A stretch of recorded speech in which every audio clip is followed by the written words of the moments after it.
Hello everyone, welcome to STech academy Kanpur. और जैसा कि आप लोग जानते हैं कि ओ लेवल के प्रैक्टिकल्स ऑलरेडी स्टार्ट हो चुके हैं। और हमारे जो 28 और 29 जुलाई को जो भी ओ लेवल के प्रैक्टिकल हुए हैं उसमें जो भी क्वेश्चंस आए हुए हैं वो स्टूडेंट्स से हमने बात की है और उनसे बात करके जो भी एग्जैक्टली उन्होंने बताया है वो सारे क्वेश्चंस हम आपके लिए लेके आए हैं कि 28 और 29 जुलाई दोनों ही दिन कौन कौन से क्वेश्चन पूछे गए हैं। आप लोग जैसा भी देख रहे होंगे कि M1, M2, M3, M4 तीनों चारों मॉड्यूल्स जो हमारे हैं उन चारों मॉड्यूल्स के क्वेश्चन हम आपको यहाँ पर बताने वाले हैं कि चारों मॉड्यूल में कौन कौन से किस किस तरीके के क्वेश्चन पूछे गए हैं। और एक्जैक्टली हम स्टूडेंट से लेके आए हैं, इस वजह से जैसा भी हमें मिला है हम वो सारी चीजें लेके आए हैं, तो उससे आपको आइडिया लग जाएगा किस लेवल के क्वेश्चन पूछे जा रहे हैं। चलिए फटाफट स्टार्ट करते हैं। सबसे पहले हम लोग M1 से, ठीक है। M1 में हमारे देखिए जो क्वेश्चन पूछे गए हैं, सबसे पहली चीज तो हमारे पास M1 में फिक्स होता है कि M1 में हमारे पास कौन कौन से कैसे क्वेश्चन पूछे जाने हैं, ठीक है। हमारे पास तीन होते हैं यहाँ पर, एक होता है राइटर हमारे पास, ठीक है, दूसरा होता है कैल्क और तीसरा होता है हमारे पास इम्प्रेस, यानी जो आप MS ऑफिस के अंदर पढ़ते हैं अपना Word, Excel and PowerPoint, ठीक है। तो हमारा जो राइटर होता है इसके अंदर बेसिक से क्या ही क्वेश्चन पूछे जाते हैं। सबसे पहला हमारे पास एक क्वेश्चन पूछा गया था जिसमें अच्छा ये 28 और 29 आप देख रहे हो यहाँ पर लिखा हुआ 28 और 29 दोनों ही दिन जिस तरीके के क्वेश्चन पूछे गए हैं वो क्वेश्चन हम आपके लिए लेके आए हैं, ठीक है। तो आपको इससे आइडिया लग जाएगा कि किस लेवल के क्वेश्चंस आ रहे हैं, आपको किस लेवल के क्वेश्चंस की तैयारी करनी है और जिनसे आप अपने एग्जाम को क्लियर कर सको, प्रैक्टिकल को क्लियर कर सको, ठीक है। क्योंकि ऐसा होता है ना कि हमारे पास कंफ्यूजन होती है कि आएगा क्या, एक्चुअली हमारे पास क्या पूछा जाएगा, किस टॉपिक से पूछा जाएगा, तो सबसे बड़ी कंफ्यूजन ये होती है, ठीक है। तो अब 2 दिन में नीलिट ने जिस अकॉर्डिंग पूछा है, और एक दिन की बात नहीं, यहाँ पर 2 दिन की हम बात कर रहे हैं, तो 2 दिन में नीलिट ने जिस तरीके से पूछा है हमारे पास, उससे हमें एक आइडिया तो लगी जाएगा कि आगे भी उसी तरीके के लेवल हमारे पास आने वाला है। सबसे पहले राइटर में आपसे दिया गया था कि एक पैराग्राफ दिया गया था जिसे आपको टाइप करना था, टाइप करके आपको पैराग्राफ को लिखना था। उसके बाद उसमें हमारे पास कुछ वर्ड थे, यानी जैसे वहां पर एक रैम वर्ड दिया था, उस रैम वर्ड को रिप्लेस करना था किससे, बाई मेमोरी से। तो सबसे पहले आप यहाँ पर फाइंड एंड रिप्लेस ऑप्शन का यूज करेंगे। फाइंड ऑप्शन से आप पहले सभी रैम वर्ड्स को फाइंड आउट करेंगे, उसके बाद आप उसको वहां पर देंगे कि बाई मेमोरी, जैसे वहां पर जो भी दिया गया हो उससे आप उसको रिप्लेस करेंगे, और साथ ही साथ वहां पर कितने रैम वर्ड्स हैं उसको काउंट करके ये भी बताना था आपको। तो सिंपल सा था, पैराग्राफ टाइप करना, फाइंड एंड रिप्लेस का यूज करना और काउंट का यूज करना, कितने काउंट थे। और इसी तरीके से और भी क्वेश्चंस आपके वर्ड में जो दूसरे दिन भी पूछे गए जिसमें हमारे पास वो स्पेलिंग एंड ग्रामर पे बेस्ड है, ठीक है। आपको कुछ इनकरेक्ट स्पेलिंग्स वहां पर होंगी, तो स्पेलिंग एंड ग्रामर का यूज करके आपको उसको फाइंड आउट करना है, जो भी ग्रामेटिकल मिस्टेक्स है उनको फाइंड आउट करना है। तो स्पेलिंग एंड ग्रामर अगर आपने ऑप्शन पढ़ा हुआ है तो आपको आता होगा। काउंट यानी सिमिलरली जैसे हमने यहाँ पर जो रैम वर्ड था इसको काउंट किया था, तो इस रैम वर्ड को इस तरीके से आपको कोई वर्ड दिया होगा इसमें कैसे काउंट करना है। फाइंड एंड रिप्लेस का यूज कॉमन सा है, फाइंड एंड रिप्लेस, और अच्छा ऑप्शन भी होता है हमारा वर्ड के अंदर यानी राइटर के अंदर, तो ये आपको आना चाहिए। अंडरलाइन वगैरह करना, कुछ सिंपल से मॉडिफिकेशन कलर और फॉन्ट वगैरह के, ठीक है। तो ये बेसिक सी बहुत चीजें होती हैं। तो एक ये मान के चलिए आपको एक तो ये क्वेश्चन करके आना ही आना है, और यहाँ पर फिक्स होता है कि एक क्वेश्चन हमारा राइटर से आएगा, एक कैल्क से और एक इंप्रेस से। बहुत ही किस्मत खराब है तो ही ऐसा होगा कि इसका कोई फॉर्मेट चेंज नहीं है, ना पहले कभी हुआ है ना आगे होगा, ठीक है, उम्मीद यही है। तो आपको अगर इन केस कैल्क में कोई कंफ्यूजन होती है तो एटलीस्ट आप राइटर और प्रेजेंटेशन के क्वेश्चन तो कर ही सकते हो, मैक्सिमम स्टूडेंट्स यही करते हैं, ठीक है। बट फिर भी कैल्क के अंदर अगर आपको क्वेश्चन ठीक ठाक मिल रहा है और आपको आता है, श्योरिटी है, तो डेफिनेटली करें, क्यों, क्योंकि मार्किंग अच्छी मिल सकती है। कैल्क के अंदर हमारे पास क्वेश्चन आया था जिसमें सिंपल से एक मार्कशीट का क्वेश्चन था। मार्कशीट का क्वेश्चन इसलिए, इसमें क्या था, आपको बताना था हाईएस्ट मार्क्स वगैरह बताना था। मे बी ऐसा हो सकता है, देखिए एग्जैक्टली मैं नहीं बता सकता, मे बी ऐसा हो सकता है किसी सब्जेक्ट की आपको हाईएस्ट मार्क्स बताने हो कि स्टूडेंट के किस सब्जेक्ट में हाईएस्ट मार्क्स है और उसका ग्रेड कैलकुलेट करना था। अब हाईएस्ट मार्क्स के लिए आप जैसे मिनिमम मैक्सिमम वगैरह फंक्शन का यूज करना होगा आपको, यहाँ पर एवरेज का यूज करना हो सकता है, सम का यूज करना हो सकता है। तो जो सॉरी तो जितने ये बेसिक फॉर्मुले हैं, मिन मैक्स एवरेज और सम वगैरह, इन्हीं का यूज आपको करना होगा, ठीक है। इनका यूज करके आपको सिंपल सा मार्कशीट पे कुछ ऑपरेशंस परफॉर्म करने थे। और एक स्टूडेंट ने बताया कि वहां पर फॉर्मूला भी आपके पास गिवन था, ठीक है। वैसा तो स्टूडेंट ने ऐसे बताया कि फॉर्मूला गिवन था, तो अगर ऐसा है तो बहुत अच्छी बात है, फॉर्मूला गिवन है। अगर आपको कोई फॉर्मूला नहीं क्लियर हो रहा है तो आप इजीली वहां से गाइडेंस ले सकते हैं। और हाँ, कुछ क्वेश्चन हमारे पास आए थे जिसमें वी लुकअप पे बेस्ड थे, ठीक है। तो एक चीज आपको याद रखनी है, जितने बेसिक फॉर्मूला हैं उन पे काम करना है आपको, ठीक है। और काम कैसे करना है, आपको एक पॉइंट बनाना है, जहां से भी आपने पढ़ाई की है तो डेफिनेटली आपने कुछ बेसिक फॉर्मुलेस पढ़े होंगे, ठीक है।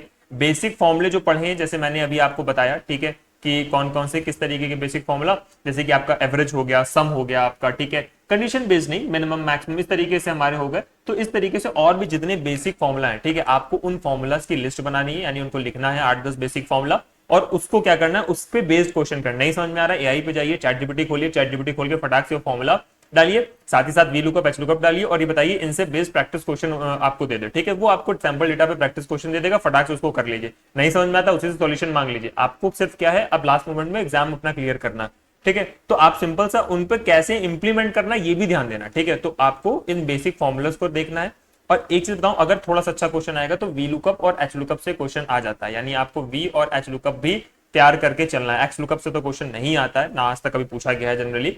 तो वी लुकअप और एच लुकअप से क्वेश्चन आता है और इतना कोई टफ नहीं है वी लुकअप एच लुकअप। अगर आपने पहले पढ़ा है तो डेफिनेटली बहुत अच्छे से आता होगा, अगर नहीं पढ़ा है तो आप एक बार देख लोगे क्वेश्चन को तो इजीली आपको समझ में आ जाएगा। ठीक है, आपको किसी भी तरीके के M1 में कोई प्रॉब्लम हो रही है तो प्लेलिस्ट का लिंक आपको डिस्क्रिप्शन में गिवन है। प्रैक्टिकल की सीरीज के प्लेलिस्ट जो है आपकी M1 की, M2, M3, M4 की, इन सभी की आपकी ऑलरेडी हम बना चुके हैं। ठीक है, तो आपको कोई भी डाउट होता है तो आप M1 का भी जाके देख सकते हो और बाकी सब्जेक्ट्स का भी जाके देख सकते हो।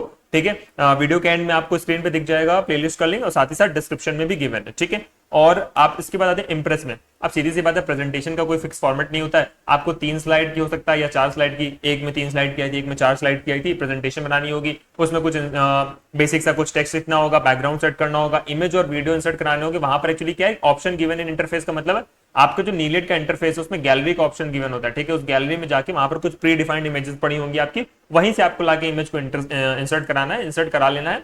इमेज इंसर्ट वगैरह करानी होगी, वीडियो इंसर्ट कराना होगा। हाँ, स्मार्ट आर्ट का जरूर ध्यान देना है, स्मार्ट आर्ट पे बेस्ड भी क्वेश्चन आया था हमारे पास प्रेजेंटेशन में। एक स्लाइड में आपको स्मार्ट आर्ट का यूज करना था और अगर आप वो नहीं यूज करेंगे डेफिनेटली नंबर कटेगा आपका। ठीक है, तो स्मार्ट आर्ट को भी देख लेना, ऑप्शन कहाँ आता है। आपको लिब्रे ऑफिस के क्वेश्चन देखने हैं, यानी कहां से देखना है, आपको MS ऑफिस ओपन करके नहीं देखना है, क्योंकि स्टूडेंट्स ने ये भी बताया कि उनको ऑप्शंस नहीं मिल रहे थे। तो लिब्रे ऑफिस देखना है आपको, MS ऑफिस नहीं देखना है। लिब्रे ऑफिस का इंटरफेस ही आपको देख के जाना है, MS ऑफिस को बिल्कुल आंख बंद करके इग्नोर कर देना। ठीक है, चलिए हम लोग बढ़ते हैं अपने अगले क्वेश्चन की तरफ, यानी M2 की तरफ। तो M1 में हमारी इस तरीके के आए थे, तो बेसिक प्रेजेंटेशन और राइटर में तो कोई ज्यादा डिफरेंस नहीं आने वाला। कैलकुलेशन के लिए मैंने आपको, यानी कैल्क के जो थे एक्सेल के, वो मैंने बता दिया आपको किस तरीके से आप लास्ट मोमेंट में कर सकते हो और बहुत ज्यादा करने की कोई जरूरत भी नहीं है, और करेंगे भी तो कोई फायदा नहीं है, कंफ्यूजन नहीं होने वाली है। देखते हैं M2 में हमारे पास क्या आया था। सबसे पहले M2 का देखते हैं हम लोग। M2 में देखिए ज्यादातर हमारे पास जो क्वेश्चंस आते हैं, ठीक है, जो आपको देखने को मिला होगा कि हमारे पास लेवल कोई बहुत ज्यादा हाई नहीं आया। इवन पाइथन में भी लेवल बहुत ज्यादा मॉडरेट लेवल आया, इवन इजी टू मॉडरेट रहा है, मॉडरेट टू हाई नहीं रहा है। तो जितना भी आपका ये प्रैक्टिकल क्वेश्चन आ रहे हैं वो इजी टू मॉडरेट लेवल ही आ रहे हैं। अगर आपने थोड़ी बहुत भी तैयारी करी होगी, इवन 1 वीक भी अगर आपने अपने प्रैक्टिकल को दिया होगा, तो डेफिनेटली आपका प्रैक्टिकल आराम से निकल जाएगा। 3 में से 2 क्वेश्चन आप आराम से कर लेंगे। ठीक है, तो यहाँ पर सबसे पहले हमारे पास HTML के क्वेश्चन ज्यादा आते हैं। HTML पे एक हमारा कोई वेब पेज बना था जिसमें 3 वर्टिकल फ्रेम्स बनाने थे, यानी आपको 3 वर्टिकल फ्रेम्स में डिवाइड करना था आपने किसको, वेब पेज को। ठीक है, अब आपके पास ये हॉरिजॉन्टल में भी आ सकता है। ठीक है, तो हॉरिजॉन्टल में कैसे हम डिस्ट्रीब्यूट करते हैं, वर्टिकल में कैसे डिस्ट्रीब्यूट करते हैं, इसके HTML के आपके जो कोड्स हैं आपको वो देख लेना है, HTML टैग वगैरह देख लेना है, सारे क्या यूज होते हैं। ठीक है, तो आपके यहाँ पर 3 वर्टिकल फ्रेम्स भी लिया था। अब आपको ये बोला जा सकता है कि पहले फ्रेम में आपको क्या करना है, दूसरे फ्रेम में क्या दिखाना है, तीसरे फ्रेम में क्या दिखाना है, तो वो तो आप कर लोगे आराम से अगर आपने HTML का कोड किया हुआ है, आपको आता है तो। ठीक है, तो बेसिकली इस तरीके से वर्टिकल और हॉरिजॉन्टल फ्रेम्स में डिवाइड करने वाले वेब पेज बनाने को आ सकता है। हाँ, एक एक्सटर्नल लिंक ऐड करना था एंकर टैग में, उसके लिए आया था। जैसे फॉर एग्जांपल आपने विकिपीडिया का लिंक लिया और विकिपीडिया का लिंक ऐड कर दिया, वहां पर हमारे पास URL का ऑप्शन होता है। नहीं समझ में आ रहा तो इन्विजिलेटर से पूछ सकते हैं आप कि कहां पर कैसा है। ठीक है, और एक और चीज आपको, जैसे हमारे जो नीलेट ने क्या किया था, लिंक दिए हुए थे अपने सैंपल के, आई थिंक अभी तक आपको पता चल गया होगा, बट सैंपल हमारे पास, यानी जो हमारा डेमो था प्रैक्टिकल का, वो दिया हुआ था। तो आप डेमो को जाकर चेक कर सकते हैं नीलेट की वेबसाइट में। अगर उसका लिंक नहीं मिल रहा है तो मैं नीचे कमेंट्स में पिन कर दूंगा आपको चारों के सब्जेक्ट्स के जो हमारे डेमो थे उनके लिंक का। ठीक है, तो आप इजीली जाके वहां पर चेकआउट कर सकते हैं अपना। आपको सैंपल एक रजिस्ट्रेशन करना है वहां पर, कुछ नहीं, ऐसे नॉर्मल मेल आईडी वगैरह डाल के। ठीक है, उसका भी आपको वहां पर इंस्ट्रक्शन गिवन है कि कैसे करना है। ठीक, तो आप आराम से देख सकते हो। नहीं आपको समझ में आ रहा है तो आप यूट्यूब में भी बहुत सारे वीडियोस आपको मिल जाएंगे, चेकआउट कर सकते हो आराम से। ठीक है, तो वहां पर आपको क्या करना है, वहां पर लिंक ऐड करना था आपको, एंकर टैग का यूज करके उसमें लिंक ऐड करना था, ताकि वहां पर एक न्यू हमारे पास ब्राउजर में, यानी न्यू टैब में जाके हमारा क्या हो, वो एक्सटर्नल लिंक जाके ओपन हो। ठीक है, तो ये बेसिकली लिंक ऐड करने का था। तो आपको इन चीजों से रिलेटेड जो टैग्स हैं, जो चीजें हैं, वो आपको समझ में आनी चाहिए, वो आपको पढ़ के जाना है। CSS से रिलेटेड एक क्वेश्चन था जिसमें आपको क्या करना था, पहले बेसिक HTML करना था, जिसमें आपको हेडिंग और पैराग्राफ बनाना था, यानी एक H1 हेडिंग बनानी थी। H1 यानी मेन हेडिंग हमारी बनानी थी, जैसे आप टाइटल बनाना हो सकता है, आपको कहा गया हो, तो पैराग्राफ बनाना था। साथ ही साथ उसमें कुछ स्टाइल मॉडिफिकेशन करने, तो डेफिनेटली स्टाइल मॉडिफिकेशन तो हमारे CSS का यूज करके होंगे, तो जैसे हमारा कलर का मॉडिफिकेशन हो गया, ठीक है, फॉन्ट का मॉडिफिकेशन हो गया, इस तरीके का साइज का मॉडिफिकेशन हो गया, थोड़े बहुत हमारे जो मॉडिफिकेशन थे CSS के, फिर उसमें हमको वो मॉडिफिकेशन ऐड करने थे CSS के। तो बेसिकली आप ये मान के चलिए कि CSS का ये बहुत बेसिक सा क्वेश्चन है। ठीक है, तो ऑर्डर्ड और अनऑर्डर्ड लिस्ट बनाने का था, ये भी मान के चलिए मुफ्त के नंबर है। ऑर्डर्ड अनऑर्डर्ड लिस्ट बनाने में इतने कोई बड़ी हमारे पास चीज नहीं होती है, तो आपको दिया होगा कि ऑर्डर्ड लिस्ट में आपको क्या बनाना है। ठीक है, आपको ऑर्डर्ड लिस्ट के अंदर क्या बनाना है ये गिवन होगा, ठीक है, और अनऑर्डर्ड लिस्ट में क्या रखना है आपको ये भी गिवन होगा, तो ये आपको वहां पर गिवन होगा। ये मैं यहाँ पर एग्जैक्ट क्वेश्चन आपको नहीं करा रहा हूँ, यहाँ पर मैंने आपको सिर्फ ये बताया कि टॉपिक कौन से आए थे, एग्जैक्ट किस टॉपिक से आपका क्वेश्चन आया था, ये तो श्योर है कि इन टॉपिक से ही आए थे। क्वेश्चन की लैंग्वेज डेफिनेटली डिफरेंट थी, ये आपको मान के चलना है। हाँ, जावास्क्रिप्ट पे क्वेश्चन कम ही आता है, कुछ ऐसे हमारे पास भी स्टूडेंट से बताया जिसमें क्या था, शायद जावास्क्रिप्ट का क्वेश्चन था ही नहीं हमारे पास, ठीक है। तो जावास्क्रिप्ट का आप स्किप भी कर सकते हैं अगर आपको नहीं आता है, वैसे अगर आता है तो अच्छी बात है। यहाँ पर आपको क्या करना था, बेसिकली क्यूब और स्क्वायर रूट से रिलेटेड आपका जावास्क्रिप्ट का क्वेश्चन था, जिसमें लॉजिक लगाना था आपको, किसके लिए, एक कैलकुलेशन का लॉजिक लगाना था, जिसमें आपको क्यूब फाइंड आउट करना था, स्क्वायर रूट फाइंड आउट करना था, ठीक है। अब उसको आप करोगे कैसे, तो डेफिनेटली आपको वहां पर कोई केस सिनेरियो दिया होगा कि आपको एक वेब पेज बनाना है, आप वेब पेज आप डेफिनेटली HTML से बनाएंगे, तो HTML से वेब पेज बना के अब आपको कुछ स्टाइलिंग का जो दिया होगा, हो सकता है उसके लिए आपको CSS यूज करना हो, तो आपको वेब पेज बनाना सिंपल सा। अब देखिए यहाँ पर क्या है, मेन फोकस किस पे है, आपके इस लॉजिक पे, कैलकुलेशन पे, ठीक है। तो आपको वेब पेज बहुत फैंसी नहीं बनाना है, सिंपल सा वेब पेज बनाना है, जिसमें मान लिया आपने दो बटन क्रिएट कर दी, एक बटन क्यूब नाम से क्रिएट कर दी, एक बटन स्क्वायर रूट नाम से क्रिएट कर दी, ठीक है। अब इस बटन पे क्लिक कर आप क्या करना है, वहां पर नंबर इनपुट के लिए आपको ऑप्शन दे देना है, कॉलम बना देना है नंबर इनपुट के लिए, उसमें आप यूजर जाके नंबर इनपुट करेगा,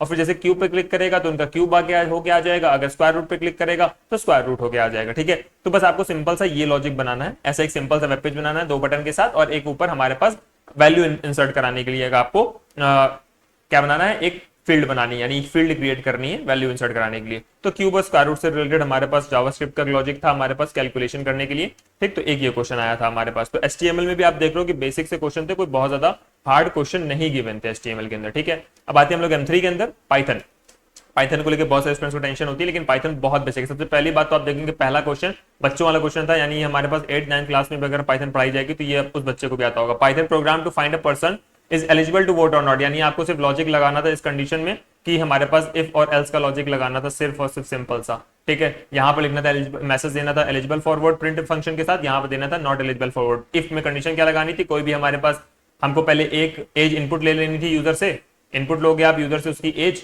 ठीक है। आप इनपुट कैसे लेते हो आपको पता है, इनपुट फंक्शन के थ्रू इनपुट लेते हो। उसके बाद जो जिस वेरिएबल के अंदर आपने इनपुट लिया उस वेरिएबल को चेक कराने लेना था कि एज अगर ग्रेटर देन 18 है तो क्या करना है आपको, ग्रेटर देन और इक्वल टू 18 है, ग्रेटर देन इक्वल टू 18 है तो आपको क्या करना है, eligible forward, otherwise not eligible forward. बहुत बेसिक सा क्वेश्चन था, बिल्कुल बेसिक सा क्वेश्चन था। अब आते हैं हमारे पास एक स्ट्रिंग पे क्वेश्चन था। अब देख लीजिए अगर आपके पास इस तरीके का लॉजिक का क्वेश्चन आ रहा है तो आप ये मान के चलिए आपकी किस्मत बुलंदियों पे है, और उसके बाद आपके पास अगर स्ट्रिंग से रिलेटेड क्वेश्चन आ जा रहा है तो भी किस्मत बुलंदियों पे।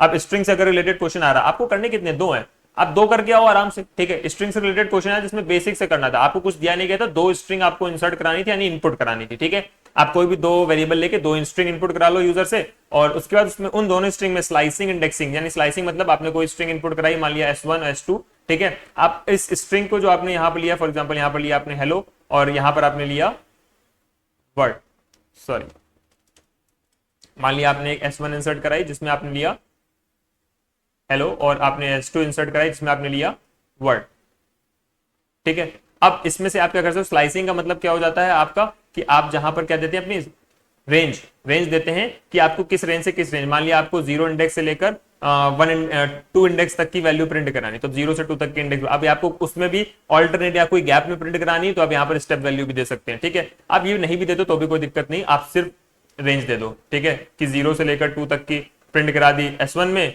और S2 में 1 से लेकर 3 तक की प्रिंट करा दी, कॉलन होता है बीच में, सॉरी हाइफन नहीं होता, ठीक है। तो इस तरीके से बस प्रिंट स्टेटमेंट दो दे दी, स्लाइसिंग हो गई। इंडेक्सिंग के लिए आपने दे दिया कि S1 स्ट्रिंग में से कौन सी हमको निकाल के दे दो, 3 इंडेक्स पे जो वैल्यू निकाल के दे दो, S2 में से जो 0 इंडेक्स पे वैल्यू निकाल के दे दो, ठीक है। अगर थोड़ा सा मार्किंग अच्छी चाहिए तो यहाँ पर नेगेटिव इंडेक्सिंग वगैरह का यूज कर लो, -1 का यूज कर लो, 0 की जगह -1 का यूज कर लो, तो यूजर उनको एग्जामिनर को पता चलेगा कि भाई आपको नेगेटिव इंडेक्सिंग की भी नॉलेज है। तो बेसिकली बस आपको अपने मन से डिसाइड करना है कि आपको इंडेक्सिंग में कोई भी निकाल लो, स्लाइसिंग में भी कोई भी रेंज ले लो, आपको कुछ दिया नहीं गया था, ठीक है। कॉन्केटनेशन पता ही आपको, एडिशन ऑफ 2 स्ट्रिंग, ठीक है। जब हम लोग कोई भी 2 स्ट्रिंग को ऐड करते हैं उसी को हम लोग कॉन्केटनेशन कहते हैं। तो आपको बस सिंपल क्या करना है, एक प्रिंट स्टेटमेंट लिखनी जिसमें क्या करना है, S1 प्लस S2 कर देना है, हो गया कॉन्केटनेशन। नाम इतना खतरनाक होता है इसका और काम कुछ भी नहीं होता है। तो हमारे पास सिंपल सा इतना बेसिक स्ट्रिंग का अगर क्वेश्चन आ रहा है, स्ट्रिंग के बहुत अच्छे क्वेश्चन बन सकते हैं, बट इतना बेसिक सा क्वेश्चन पूछा गया है, तो सिर्फ इसका मतलब ये है कि नीलिड ये आपको जज कर रहा है कि आपको कॉन्सेप्ट क्लियर है कि नहीं, आपको हार्ड लॉजिक्स बनाने के लिए नहीं दे रहा है। हाँ, कॉन्सोनेंट और वॉवेल से रिलेटेड भी आ सकता है, ये तब भी थोड़ा सा अच्छा क्वेश्चन हो जाता है। ऑब्वियसली ये स्ट्रिंग पे होगा। अगर आपको ये नहीं पता कि कैसे करते हैं, कैसे ये होते हैं हमारे प्रोग्राम, स्ट्रिंग से रिलेटेड या कॉन्सोनेंट वॉवल कैसे फाइंड आउट करते हैं, स्लाइसिंग इंडेक्सिंग की और चीजें पता करनी है आपको, इफ एल्स कैसे लगाते हैं, फॉर लूप और आपको व्हाइल लूप में कंफ्यूजन हो रहा है क्या उसका प्रोसेस होता है, तो आप फटाफट जाइए M3 का मैंने वीडियो डाल रखा है, उसको जाके चेकआउट कर लीजिए, उसमें सारे तरीके के क्वेश्चंस मैंने कराए जिसमें आपको लगभग सारे कॉन्सेप्ट कवर हो चुके हैं। ठीक है, आप आराम से देख लोगे, आपको क्लियर हो जाएगा, ये मेरी गारंटी है। हाँ, उसमें मैंने आपको फाइल हैंडलिंग पे भी क्वेश्चन कराया और देखिए आपका क्वेश्चन आया था फाइल हैंडलिंग पे बेस्ड था। अब फाइल हैंडलिंग पे एग्जैक्टली क्या बोला गया था ये मुझे नहीं पता, बट फाइल हैंडलिंग पे आया था, तो आपको फाइल हैंडलिंग का मैंने क्वेश्चन कराया तो बताया था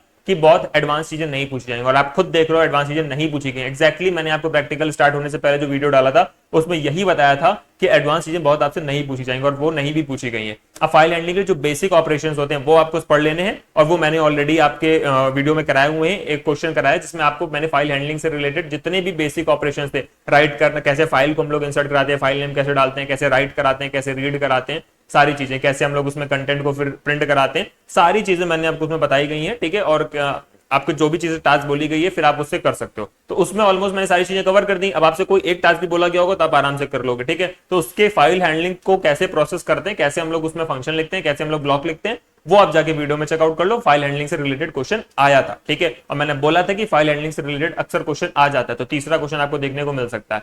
अगर आपको नहीं भी आता तो आप, अगर आपको दो क्वेश्चन अच्छे से आते हैं तो आप इसको स्किप कर सकते हो। वैसे ये देखने में लगता है फाइल हैंडलिंग बहुत बड़ी चीज है, बट क्वेश्चन बहुत ईजी सा ही आता है। ठीक है, फटाफट जाके वीडियो आप चेकआउट कर लो, उसमें आपको आराम से मिल जाएगा। तो ये बेसिक से बिल्कुल पाइथन में पूछे गए थे। अब आते हैं भाई M4 में।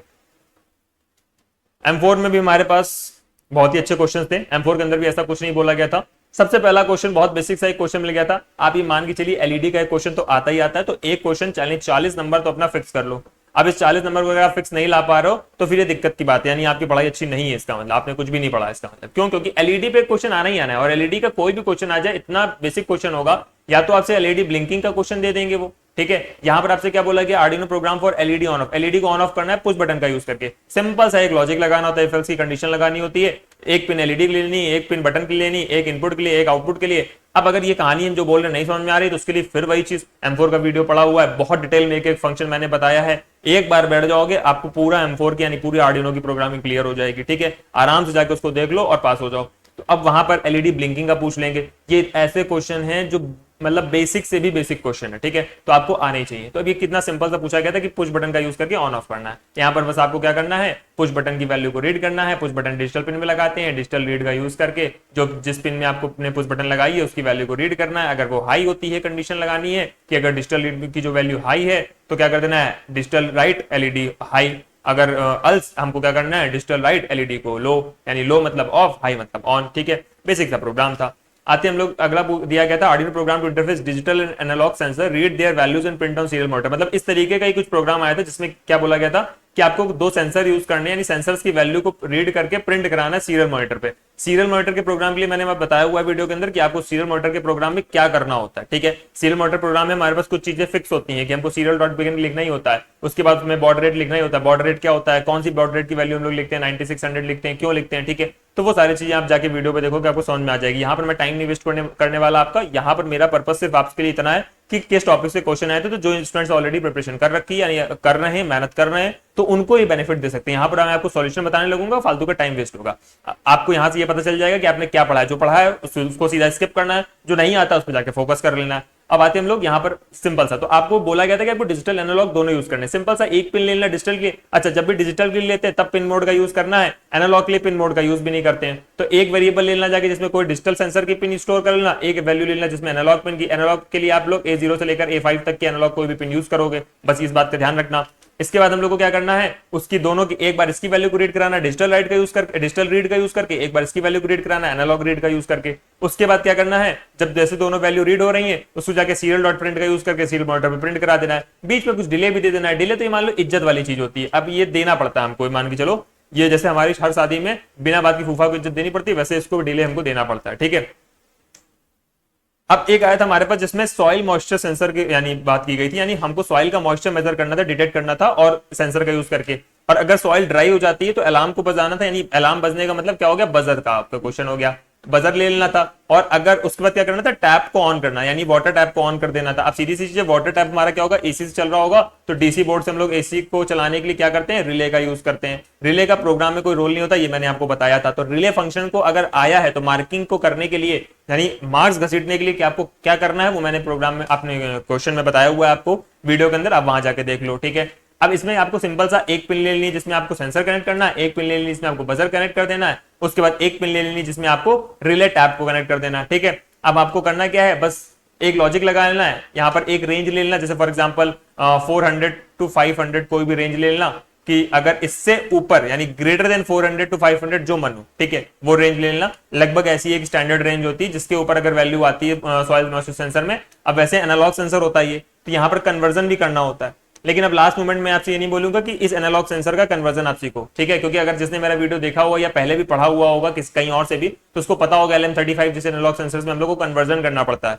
कन्वर्जन के लिए हमारे पास फॉर्मुलाज यूज होते हैं, ठीक है। तो वो सारी चीजें आपको यहाँ पर नहीं सीखनी है, क्यों, क्योंकि लास्ट मोमेंट में अगर आपको ये क्वेश्चन आ जाता है, आपके पास कोई ऑप्शन नहीं, इसको करना ही पड़ता है, तो उसके लिए सीधा सा सिंपल सा लगाना है, 400 से लेकर 500 के बीच में कोई भी वैल्यू ले लेनी है और उसमें लगा देना है, वो वैल्यू को लिखना है, और इधर जो वेरिएबल जिसमें आपने जो सॉइल मॉइस्चर सेंसर है उसकी जो वैल्यू रीड करा के स्टोर करी उसको चेक करना, अगर वो ग्रेटर देन इस वैल्यू से है, ठीक है, तो क्या करना, अब आपको 400 to 500 मत लिख देना, वहां जाके आपको वहां पर एक फिक्स वैल्यू लिखनी है, ठीक है। पता चले क्या तो सर नंबर तो कट गए, ठीक है, या एरर आ रही थी, एरर तो आएगी आएगी, ऐसे थोड़ी वैल्यू देते हैं, तो हमको वहां पर एक वैल्यू देनी। अब अगर उससे ऊपर हो तो हमारी सॉइल ड्राई, सॉइल ड्राई तो क्या कर देना, आपको बजर वाली पिन को हाई कर देना है, और जो टैप वाली रिले पिन है उसको भी हाई कर देना, ठीक है, सीधी सी बात है। बस बजर वाले को पिन को जब आप पिन मोड दोगे तो वहां पर आउटपुट दोगे, जब इसको पिन मोड दोगे तो आउटपुट दोगे, ठीक है।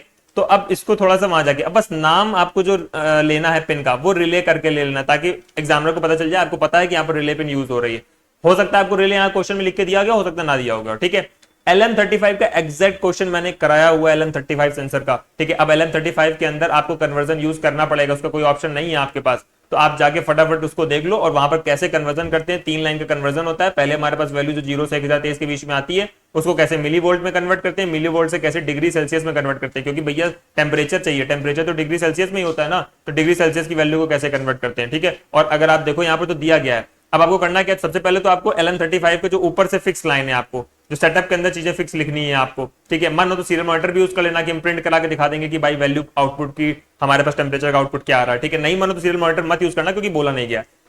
अब इसमें क्या LM35 के लिए जो कन्वर्जन के लिए 3 लाइन लिखते हैं हमारे पास, वहां फॉर्मुला होता है, ठीक है, वो फॉर्मुला आपको बस देख लेना है, वो फॉर्मुला आपको लिखना है। अब उससे जब फाइनल एक वेरिएबल होगा आपका, मान लिया आपने टेम्प नाम का एक वेरिएबल है जिसमें फाइनल वैल्यू आ गई डिग्री सेल्सियस यानी टेम्परेचर की, उसको फिर कंपेयर करा देना किससे, यहाँ पर दिया गया अगर टेम्परेचर हमारा 30 डिग्री से ऊपर चला जाता है तो हमको बजर ऑन करना है 500 मिली सेकंड के लिए।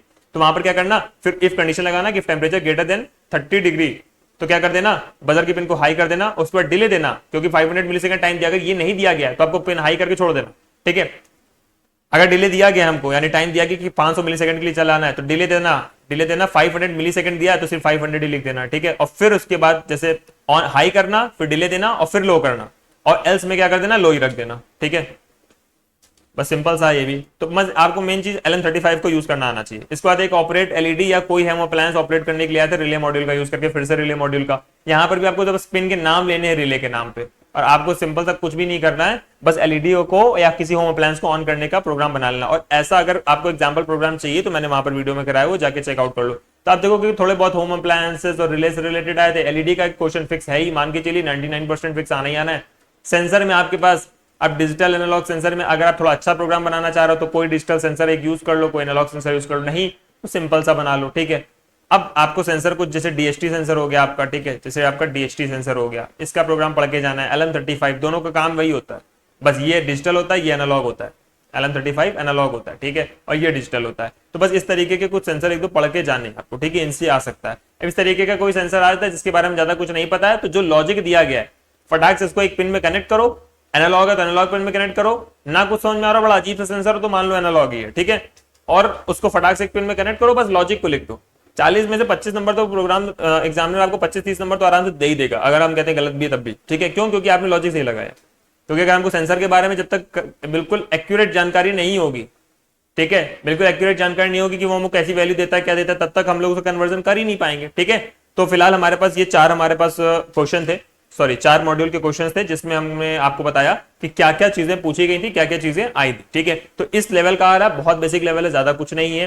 फिर मैं बता रहा हूँ प्लेलिस्ट का लिंक डिस्क्रिप्शन में ऑलरेडी गिवन है, अभी लास्ट में आपके पास वीडियो के सामने भी आ जाएगा आपके पास, ठीक है। तो आराम से जाके उस जिसके भी प्रैक्टिकल बचे हैं वो जाके देख लीजिए। आपको इन जो मैंने चारों में के क्वेश्चन बताए हैं, ठीक है, यानी मैंने जो आपको यहाँ चारों के क्वेश्चन बताए M4 M3 ये M2 के, ठीक है, और M1 के, इनमें से अगर किसी क्वेश्चन में डाउट भी होता है तो फटाफट कमेंट में जाके आराम से पूछ सकते हो, कोई दिक्कत की बात नहीं, कमेंट में आपको क्लियर कर देंगे, ठीक है, या फिर स्पेसिफिक उसके लिए वीडियो भी बना देंगे, ठीक है। तो ये आपको एक आइडिया देना था ताकि आपका थोड़ा बहुत बेनिफिट हो सके जिन स्टूडेंट्स के बचे हुए प्रैक्टिकल, ठीक है। तो चलिए नेक्स्ट अगर हमारे पास और कोई क्वेश्चन आते हैं, क्योंकि एग्जाम तो यानी जो प्रैक्टिकल है वो हमारे 4 अगस्त 5 अगस्त तक है, ठीक है, तो और भी अगर आगे आते जाते हैं तो हम फिर डालते रहेंगे ताकि आगे के स्टूडेंट्स को भी बेनिफिट होता रहे।